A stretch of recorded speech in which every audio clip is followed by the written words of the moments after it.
શ્રી કૃષ્ણ। આજ તો સવારમાં જ અમારા ધારાબેન છે ને ગણિતના દાખલા ગણવા બેસી ગયા, તો હવે તો એને દાખલા ગણવાનો એવો શોખ જાગ્યો કે એની વાત જ પૂછોમાં। એ દાખલા ગણતી હતી ને મારે તો હજી ઘરના બધા કામ પડ્યા છે, હાલો હવે હું ઘરના વાસી કામ લઈ લઉં, ધારાને દાખલા ગણવા દઉં।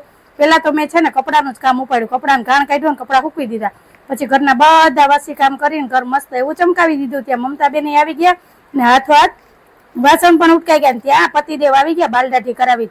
મન કે જો થઈ ગયો ને મસ્ત બાબલા જેવો, હવે કઈ ઘટે? મેં કીધું કાંઈ ન ઘટે। તો ધારા એને પપ્પાની મસ્તી કરતી હતી। પછી ધારાબેન તો નખપાલીશ લઈને બેસી ગયા હતા, નખપાલીશ કરવા, તો એના હાથમાં તો નખપાલીશ કરી।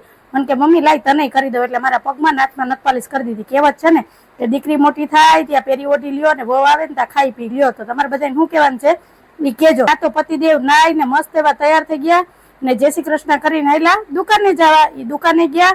અરે આજ તો મારા મિની ગાર્ડનમાં મસ્ત બધા કલરના ફૂલ ખીલ્યા હતા, જો કેવા સરસ લાગે છે।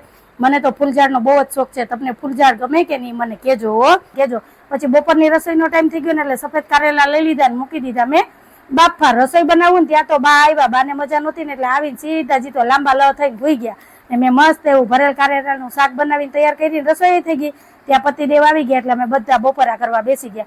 બપોરા કરીને થોડોક આરામ કર્યો ને રોંઢે મેં છે ને સાહેબ હાટું મહેંદી પલારીને રાખી દીધી ને પછી હાથ છે ને મેં વાઈટું પલારીને ડબરી ભરી જ લીધી। દુકાને ઘરે વાઈટું જોઈએ ને એટલે મારે 5-6 દિવસે વાઈટું પલારવી પડે। ત્યાં ધારાબેન કે મારે પોપકોર્ન ખાવા, એટલે એના હાટું પોપકોર્ન બનાવ્યા।